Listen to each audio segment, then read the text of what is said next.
À Barcelone, ces jeunes employés d'une agence de pub s'affairent à leur rituel quotidien, la sélection des photos de leur nouvelle influenceuse. Mais cette fois-ci, leur égérie est un peu particulière. Elle est le fruit d'une intelligence artificielle.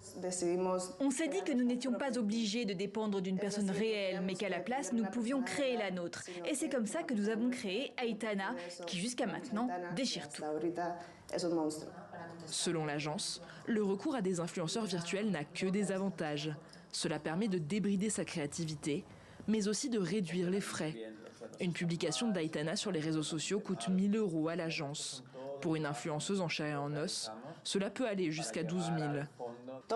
Nous faisons tout sur des ordinateurs. On n'a pas besoin d'une équipe de 30 ou 40 personnes. On n'a pas besoin de photographes. Au final, on est seulement 3 pour retoucher et faire une campagne. Parfois, une vraie campagne prend 2 mois, tandis que nous, on peut la faire en 1 semaine.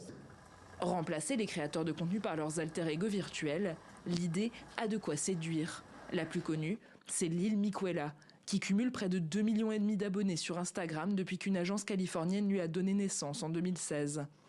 C'est désormais sur l'Europe que la vague déferle, de Barcelone jusqu'à Paris, dans les locaux de cette entreprise qui gère un portefeuille d'influenceurs.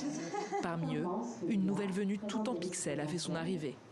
Est-ce que les influenceurs virtuels vont remplacer les influenceurs de chair et d'os ces prochaines années ?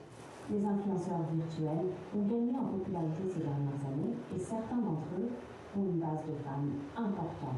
Elles ne font pas concurrence aux influenceurs réels, mais elles complètent en fait l'offre, c'est-à-dire que c'est des influenceurs qui peuvent voyager partout sans empreinte carbone par exemple, défendre un message, défendre des valeurs, être très engagé et du coup ne pas avoir peur du harcèlement par exemple.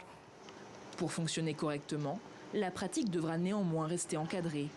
En 2023, le droit français a adopté une loi demandant aux influenceurs d'informer leur communauté lorsqu'ils recourent à une image virtuelle.